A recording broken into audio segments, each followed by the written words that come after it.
Hello everyone, today we are going to discuss the first experiment of BIT. BIT is Basics of Information Technology. It is a practical subject of first semester of ECE. The first aim of experiment is given a PC and we have to name its various components as well as peripheral devices. First, what is a computer? Computer ਕੀ ਹੁੰਦਾ ਹੈ? Computer is an electronic device which is used for sharing, storing, and processing the data. Data can be in any form, and the language which is compatible with computer is binary. You can also say the binary language. Computer ਹੈ ਜਿਹੜਾ it consists of two parts, hardware as well as software. ਇਸ experiment ਦੇ ਵਿੱਚ ਇਸ practical ਦੇ ਵਿੱਚ ਆਪਾਂ ਪੜਾਂਗੇ about the various hardware components of computer. Computer ਦੇ ਮੇਨ ਪਾਰਟਸ ਕਿਹੜੇ ਹੁੰਦੇ ਆ? ਕੰਪਿਊਟਰ ਦੇ ਮੇਨ ਪਾਰਟਸ ਹੁੰਦੇ ਆ ਇੱਕ input devices, output devices, system unit and mass storage. Input devices ਉਹ ਡਿਵਾਈਸਿਸ ਹੁੰਦੇ ਆ ਜਿਨ੍ਹਾਂ ਨਾਲ ਇਨਪੁੱਟ 'ਚ ਕਮਾਂਡ ਦਿੱਤੀ ਜਾਂਦੀ ਆ ਕੰਪਿਊਟਰ ਨੂੰ। ਕੋਈ ਵੀ ਕਮਾਂਡ ਜੋ ਆਪਾਂ ਦੇਣਾ ਚਾਹੁੰਦੇ ਆ, ਕੋਈ ਵੀ ਕੰਮ ਜਿਹੜਾ ਆਪਾਂ ਕੰਪਿਊਟਰ ਤੇ ਕਰਨਾ ਚਾਹੁੰਦੇ ਆ ਜਾਂ ਕੋਈ ਵੀ ਕੰਮ ਆਪਾਂ ਇਹ ਤੋਂ ਪ੍ਰੋਸੈਸਿੰਗ ਕਰਾਉਣਾ ਚਾਹੁੰਦੇ ਆ, the input of data is given by input devices. Next is output devices. Output devices ਉਹਨੇ ਜਿਨ੍ਹਾਂ ਦੇ ਉੱਤੇ ਆਪਾਂ ਨੂੰ outcomes result ਆ ਜਿਹੜੇ ਉਹ display ਹੁੰਦੇ ਆ ਜਾਂ ਮਿਲਦੇ ਆ। Next is system unit. System unit is the main unit of computer. ਜਿੰਨੀ ਵੀ processing of data ਹੁੰਦੀ ਆ ਜਾਂ data ਨੂੰ handle ਕਰਨ ਦਾ ਕੰਮ ਆ, ਜੋ ਵੀ ਆਪਾਂ input command ਦਿੱਤੀ ਆ ਉਹਨੂੰ output 'ਚ convert ਕਰਨ ਦਾ ਕੰਮ ਆ ਜਿਹੜਾ ਉਹ system unit karta CPU. And the next component is last component is mass storage. Mass storage ਉਹ ਹੁੰਦਾ ਜਿਹਦੇ ਵਿੱਚ ਡਾਟਾ ਵਾ ਜਿਹੜਾ ਉਹ ਆਪਾਂ ਸਟੋਰ ਕਰ ਸਕਦੇ ਹਾਂ। ਇਨਪੁਟ 'ਚ ਤਾਂ ਇਨਪੁਟ ਦੇ ਸਕਦੇ ਹਾਂ, ਆਊਟਪੁੱਟ ਤੇ ਆਊਟਪੁੱਟ ਫਾਰਮ 'ਚ ਰਿਸੀਵ ਹੋਊਗੀ, ਠੀਕ ਹੈ। ਜੇ ਆਪਾਂ ਸਟੋਰ ਕਰਨਾ ਹੋਵੇ ਉਹਦਾ ਕੰਮ ਕਰਦੇ ਹਾਂ ਮਾਸ ਸਟੋਰੇਜ ਡਿਵਾਈਸਿਸ ਦੇ ਵਿੱਚ। First is input devices. Input devices ਕਾਫੀ ਤਰ੍ਹਾਂ ਦੇ ਹੁੰਦੇ ਆ, like keyboard, mouse, scanner, digitizer, camera, mic, trackball. First is keyboard. Keyboard ਉਹ ਹੁੰਦਾ ਵਾ ਜਿਹਦੇ ਵਿੱਚ ਆਪਾਂ input command ਆ ਜਿਹੜੀ ਉਹ written form ਦੇ ਵਿੱਚ ਦੇ ਸਕੀਏ। Keyboard ਨੂੰ typewriter ਵੀ ਕਿਹਾ ਜਾਂਦਾ ਵਾ because it is invented from the idea of a typewriter. Manual typewriter ਦੇ idea ਤੋਂ ਇਹਦਾ idea ਵਾ ਜਿਹੜਾ ਉਹ invent ਹੋਇਆ। ਇੱਕ ਕੀਬੋਰਡ ਦੇ ਉੱਤੇ ਐਵਰੇਜ 108 ਕੀਜ਼ ਹੁੰਦੀਆਂ ਨੇ। 108 keys consist of alphabets, numerics, special characters, special functions, arrowheads. Clear? ਉਸ ਤੋਂ ਬਾਅਦ ਕੀਬੋਰਡ ਆ ਜਿਹੜਾ ਉਹ ਯੂਜ਼ ਕੀਤਾ ਜਾਂਦਾ for giving any command to the operating system. ਬਿਨਾਂ ਕੀਬੋਰਡ ਤੋਂ ਕੰਪਿਊਟਰ ਆ ਜਿਹੜਾ it will hardly work. Because ਕੋਈ ਵੀ ਰਿਟਨ ਕਮਾਂਡ ਆਪਾਂ ਦੇਣੀ ਹੋਊਗੀ ਤਾਂ ਉਹ ਆਪਾਂ ਕੰਪਿਊਟਰ ਨੂੰ ਕੀਬੋਰਡ ਦੇ ਥਰੂ ਹੀ ਦੇ ਸਕਦੇ। ਨੈਕਸਟ ਇਨਪੁਟ ਡਿਵਾਈਸ ਹੈਗੀ ਆ mouse, which is also very important. Mouse ਜੇ ਨਾ ਹੋਵੇ ਤਾਂ ਤੁਸੀਂ ਕੀਬੋਰਡ ਨਾਲ ਕੰਮ ਸਾਰ ਸਕਦੇ ਹੋ ਬਿਕੋਜ਼ ਕੀਬੋਰਡ ਦੇ ਉੱਤੇ ਐਰੋਹੈਡਸ ਹੁੰਦੇ ਆ। ਮਾਊਸ ਦਾ ਕਾਫੀ ਸਾਰਾ ਕੰਮ ਆ ਜਿਹੜਾ ਉਹ ਕੀਬੋਰਡ ਆਪਰੇਟੇਬਲ ਆ, ਪਰ up to a certain limit. Mouse ਇੱਕ ਤਰ੍ਹਾਂ ਨਾਲ ਇੱਕ ਹੈਂਡ ਹੈਲਡ ਪੁਆਇੰਟਿੰਗ ਡਿਵਾਈਸ ਆ। handheld pointing device means ਤੁਸੀਂ ਸਕਰੀਨ ਦੇ ਉੱਤੇ ਕੋਈ ਵੀ ਚੀਜ਼ ਨੂੰ ਸਿਲੈਕਟ ਕਰਨਾ, ਕਾਪੀ ਕਰਨਾ, ਪੇਸਟ ਕਰਨਾ, ਉਹਨਾਂ ਸ਼ਾਰਟਕਟ ਮੈਥਡਸ ਆ ਜਿਹੜੇ ਉਹ ਮਾਊਸ ਨਾਲ ਹੁੰਦੇ ਆ।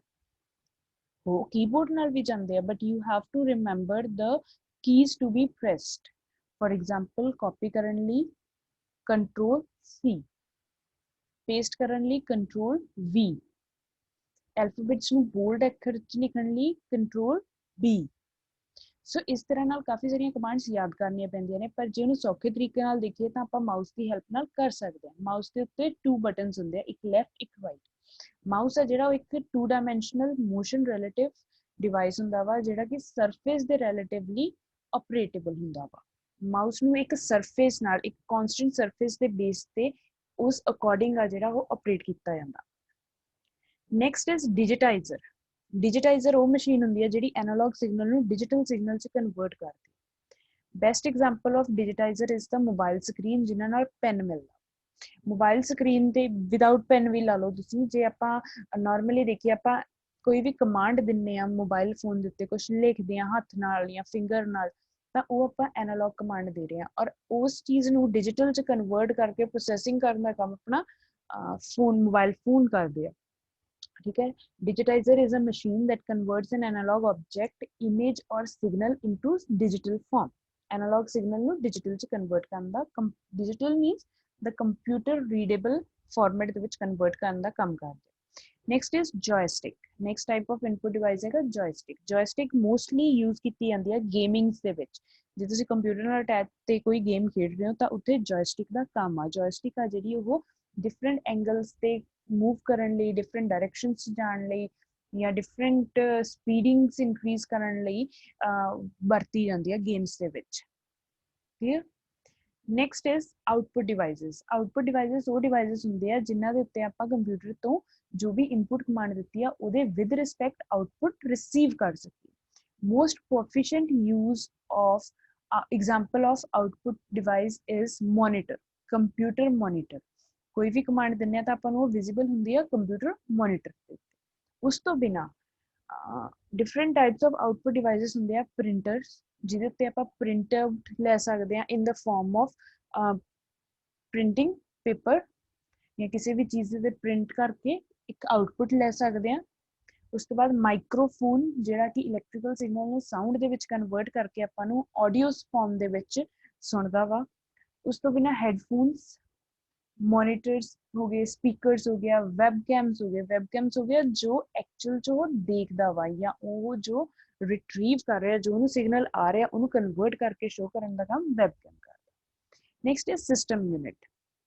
ਨੈਕਸਟ ਕੰਪੋਨੈਂਟ ਹੈਗਾ ਵਾ ਸਿਸਟਮ ਯੂਨਿਟ। ਸਿਸਟਮ ਯੂਨਿਟ ਹੁੰਦਾ CPU। CPU ਦੇ ਵਿੱਚ ਕਿਹੜੇ ਕਿਹੜੇ ਪਾਰਟਸ ਹੁੰਦੇ ਆ? CPU ਦੇ ਵਿੱਚ ਮਦਰਬੋਰਡ ਹੁੰਦਾ ਜਿਹਦੇ ਉੱਤੇ ਸਾਰੇ ਕੰਪੋਨੈਂਟਸ ਆ ਜਿਹੜੇ ਉਹ ਅਟੈਚ ਹੋਏ ਹੁੰਦੇ ਆ।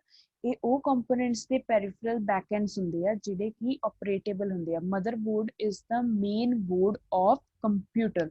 ਬਿਨਾਂ ਮਦਰਬੋਰਡ ਤੋਂ ਕੰਪਿਊਟਰ ਆ ਜਿਹੜਾ ਉਹ ਵਰਕੇਬਲ ਨਹੀਂ ਹੈਗਾ। ਕੰਪਿਊਟਰ ਦੇ ਉੱਤੇ ਕਿਹੜੇ ਕਿਹੜੇ ਪੈਰੀਫਰਲਸ ਹੁੰਦੇ ਆ, ਕਿਹੜੇ ਕਿਹੜੇ ਕੰਪੋਨੈਂਟਸ ਹੁੰਦੇ ਆ, ਉਹ ਆਪਾਂ ਅਗਲੀ ਅੱਗੇ ਵੀਡੀਓ ਚ ਪੜਾਂਗੇ। So let us continue with the system unit. System unit ਦੇ ਵਿੱਚ ਮਦਰਬੋਰਡ ਤੋਂ ਬਿਨਾਂ ਹੁੰਦਾ ਪ੍ਰੋਸੈਸਰ। ਪ੍ਰੋਸੈਸਰਸ ਹੁੰਦੇ ਆ ਜਿਹੜੇ ਇਨਫੋਰਮੇਸ਼ਨ ਨੂੰ ਪ੍ਰੋਸੈਸਿੰਗ ਕਰਨ ਦਾ ਕੰਮ ਕਰਦੇ ਆ। ਉਸ ਤੋਂ ਬਾਅਦ RAM modules. Processor and RAM modules motherboard ਤੇ ਹੀ ਪ੍ਰੈਜ਼ੈਂਟ ਹੁੰਦੀ ਆ। ਉਸ ਤੋਂ ਬਿਨਾਂ ਆ ਗਿਆ ਪਾਵਰ ਸਪਲਾਈ, ਜਿਹੜਾ ਕਿ ਮਦਰਬੋਰਡ ਨੂੰ ਪਾਵਰ ਸਪਲਾਈ ਦਿੰਦਾ ਵਾ।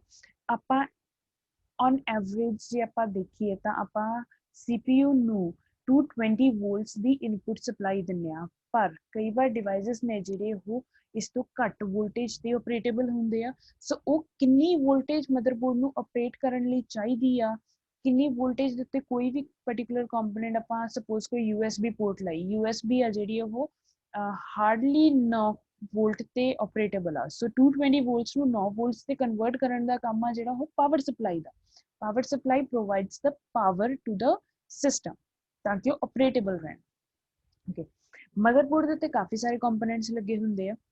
ਉਹ ਸਾਰੇ ਕੰਪੋਨੈਂਟਸ ਜਦੋਂ ਵਰਕੇਬਲ ਹੁੰਦੇ ਆ, ਜਦੋਂ ਚੱਲਦੇ ਆ ਤਾਂ ਕਾਫੀ ਸਾਰੀ ਹੀਟ ਆ ਜਿਹੜੀ ਉਹ ਜਨਰੇਟ ਹੁੰਦੀ ਆ। ਉਸ ਹੀਟ ਨੂੰ ਕਾਫੀ ਸਾਰੀ ਨੂੰ ਸਿੰਕ ਕਰਨ ਦਾ ਕੰਮ ਹੀਟ ਸਿੰਕਸ ਕਰਦੇ ਆ, ਕਿਉਂਕਿ ਜੇ ਜ਼ਿਆਦਾ ਹੀਟ ਜਨਰੇਟ ਹੋਊਗੀ ਤਾਂ ਉਹਦੇ ਨਾਲ ਕੰਪੋਨੈਂਟਸ ਨੇ ਜਿਹੜੀ ਉਹਨਾਂ ਦੀ ਕੁਆਲਿਟੀ ਡੀਗ੍ਰੇਡ ਹੁੰਦੀ ਜਾਊਗੀ। Destructive for the components. हौली हौली हाई हीट ਦੇ ਵਿੱਚ ਉਹ ਕੰਪੋਨੈਂਟਸ ਮੈਲਟ ਹੋਣਗੇ, ਉਹਨਾਂ ਦੀ ਪਰਫਾਰਮੈਂਸ ਹੈ ਜਿਹੜੀ ਉਹ ਡੀਗ੍ਰੇਡ ਹੋਊਗੀ। ਸੋ ਉਸ ਹੀਟ ਤੋਂ ਅਵੋਇਡ ਕਰਨ ਲਈ ਹੀਟ ਸਿੰਕਸ ਲਾਏ ਗਏ। ਮੋਰਓਵਰ ਜਿਹੜੀ ਹੀਟ ਸਿੰਕਸ ਨੇ ਸੰਕ ਕੀਤੀ ਆ ਉਹਨੂੰ ਆਊਟ ਆਫ ਦ CPU ਕੱਢਣ ਲਈ ਸਿਸਟਮ ਫੈਨ ਲੱਗਿਆ ਹੁੰਦਾ ਜਿਹੜਾ ਕਿ ਟੈਂਪਰੇਚਰ ਨੂੰ ਮੇਨਟੇਨ ਕਰਨ ਦੇ ਵਿੱਚ ਕੰਮ ਆ। ਉਸ ਤੋਂ ਬਿਨਾ ਸਿਸਟਮ ਯੂਨਿਟ ਦੇ ਵਿੱਚ ਇੱਕ CD ਦਾ ਡਿਵਾਈਸ ਦਾ ਪੋਰਟ ਹੁੰਦਾ ਵਾ। CD ਪੋਰਟ ਦੇ ਵਿੱਚ ਅੱਜ ਕੱਲ੍ਹ ਆਪਾਂ ਸੀਡੀਜ਼ ਯੂਜ਼ ਕਰਦੇ ਹਾਂ। ਪੁਰਾਣੇ ਇਸ ਤੋਂ ਪਹਿਲਾਂ ਵਰਜ਼ਨ ਦੇ ਵਿੱਚ ਫਲੋਪੀ ਡਿਸਕਸ ਯੂਜ਼ ਹੁੰਦੀਆਂ ਸੀਗੀਆਂ। So it has a floppy disk drive. ਉਸ ਤੋਂ ਬਿਨਾਂ ਹਾਰਡ ਡਿਸਕ ਡਰਾਈਵ ਆ ਜਿਹੜੀ ਉਹ ਪ੍ਰੈਜ਼ੈਂਟ ਹੁੰਦੀ ਆ which is used for the storage of data. This is a diagram of computers CPU. ਤੁਸੀਂ ਇਹਦੇ ਵਿੱਚ ਦੇਖ ਸਕਦੇ ਹੋ ਕਾਫੀ ਸਾਰੇ ਕੰਪੋਨੈਂਟਸ ਨੇ ਜਿਹੜੇ ਉਹ ਲੱਗੇ ਹੋਏ ਆ। ਆਪਟੀਕਲ ਡਰਾਈਵ ਹੋ ਗਈ, CD ROM ਜਾਂ ਫਲੋਪੀ ਡਿਸਕ ਦੀ। ਹਾਰਡ ਡਰਾਈਵ ਆ ਜਿਹੜੀ ਉਹ ਯੂਜ਼ ਹੋਈ ਆ, ਮਦਰਬੋਰਡ ਯੂਜ਼ ਹੋਈ ਆ। ਅੱਛਾ, ਸਾਰੇ ਕੰਪੋਨੈਂਟਸ ਜਿਹੜੇ ਇਸ CPU ਦੇ ਵਿੱਚ ਨੇ ਉਹ ਸਾਰੇ attached ne with the motherboard. Okay, so motherboard, this is the main board of your computer. Motherboard ਦੇ ਉੱਤੇ ਕੀ ਆ, motherboard ਦੇ ਉੱਤੇ graphic cards ਤੁਹਾਡੇ motherboard ਤੇ installed ਹੁੰਦੇ ਆ, RAM, ROM, basic input output programs ਨੇ ਜਿਹੜੇ ਤੁਹਾਡੇ ਕੰਪਿਊਟਰ ਦਾ basic ਕੰਮ ਕਰਦੇ ਆ, ਜਿਵੇਂ time, date ਜਾਂ ਉਹਨੂੰ start ਕਰਨਾ, shut down ਕਰਨਾ, shut down ਕਰਨ ਤੋਂ ਬਾਅਦ ਵੀ back end ਤੇ ਚੱਲਦੇ ਰਹਿੰਦੇ ਆ ਜਿਹੜੇ programs, ठीक है। उन्होंने ਜਿਹੜੇ basic shutting down starting of computer ਕਿਹੜਾ ਆਈਕਨ ਕਿਹੜਾ ਲੋਗੋ ਡਿਸਪਲੇ ਹੋ ਰਿਹਾ ਵਾ, ਠੀਕ ਹੈ, ਕਿਹੜਾ ਫੀਚਰ ਤੁਸੀਂ ਆਇਆ ਵਾਲਪੇਪਰ ਰਨ ਕਰਨ, ਉਹ ਸਾਰੇ ਜਿਹੜੇ ਬੇਸਿਕ ਕੰਮ ਨੇ ਕੰਪਿਊਟਰ ਦੇ, ਜਿਹੜੇ ਬੇਸਿਕ ਕਮਸ ਨੂੰ ਮੇਨਟੇਨ ਕਰਦੇ ਆ, that is a BIOS, basic input output system, ਠੀਕ ਹੈ। ਉਸ ਤੋਂ ਬਿਨਾਂ ਇਹਦੇ ਉੱਤੇ ਕਾਫੀ ਸਾਰੇ ਪਾਵਰ ਕਨੈਕਟਰਸ ਲੱਗੇ ਹੋਏ ਆ ਜਿਹੜੇ ਕਿ ਪਾਵਰ ਸਪਲਾਈ ਨਾਲ ਕਨੈਕਟਡ ਹੁੰਦੇ ਆ। ਉਸ ਤੋਂ ਬਾਅਦ ਇਹਦੇ ਉੱਤੇ फैंस एंड हीट सिंक्स लगे हुए हैं ताकि हीट जी ओवरऑल मदरबोर्ड से जनरेट होगी वो सिंक आउट हो सके। उस तो बिना इसके उत्ते काफ़ी सारे कनैक्टर्स, जिन्ने भी कनैक्टर्स ने, ईवन तुहाडे USB पोर्ट कनैक्टर, USB का पोर्ट हो गया, या फिर तुसीं ला लो माइक का पोर्ट हो गया, इंटरनेट का पोर्ट हो गया, या मॉनिटर का पोर्ट हो गया, मॉनिटर कनैक्टर लाने आ, even anything, कोई भी कनैक्टर तुसी USB front face, USB back and, कोई भी, ठीक है, keyboard connector, mouse connector, every connector is present on the surface of motherboard, because without getting connection from the motherboard the devices are not operatable। Clear. उस तो बाद graphic card sleep जो slots use होंगे PCI और या फिर AGP या कोई थोड़े प्रोसैसिंग चिप्स ने वो ये मदरबोर्ड ते सीमोस बैटरी आ जी कि स्मॉल पावर सप्लाई करती है, जो कंप्यूटर शट डाउन करते हैं तो जी बैक एंड ते पावर उन्होंने सप्लाई करती है BIOS ਨੂੰ, ताकि वो बेसिक प्रोग्राम्स ਨੂੰ रन करता रहे। ईवन कंप्यूटर शट होने तो बाद वो हैल्प होंगी है, वो पावर सप्लाई कितों होंगी है, CMOS battery backup. So next is mass storage devices. Mass storage devices वो होंगे जिन्हों के डाटा वा जो वो स्टोर हो सकता वा, और ये डाटा स्टोर होने तो बाद आप इन्हों किते भी मूव कर सकते हैं from one device to the another. Mass storage devices आ गया hard disk, floppy disk, pen drive, CD, memory cards. Hard disk की होंगी है, हार्ड डिस्क एक इलैक्ट्रोमैगनैटिक सरफेस होंगे जिहदे मैगनैटिक फॉर्म दे विच डाटा वा जिहड़ा वो स्टोर होंदा वा। पूरा डाटा वा जिहड़ा इस राउंड प्लैटर दे उत्ते स्टोर होंदा वा। राउंड फ्लैटर दे उत्ते स्टोर होने तो बाद इहदे नाल रीड एंड राइट हैड लग्या होंदा वा, जिहदे उत्ते की इहदा डाटा वा जिहड़ा वो रीड या राइट करन दा काम करदे आ। So this is your read and write data head, and this is your platter. इनू कहंदे आ प्लैटर, जिहड़ा सर्कुलर डिस्क आ जिहदे उत्ते डाटा वा जिहड़ा वो स्टोर होंदा, that is known as platter. And this is your read write head, जिते आ इहदा रीड राइट फ्रंट आ इहदा सपोर्टिंग सिस्टम आ, दिस इज अ फ्रंट जिहदे उत्ते रीड राइट हैड लग्या हुंदा वा।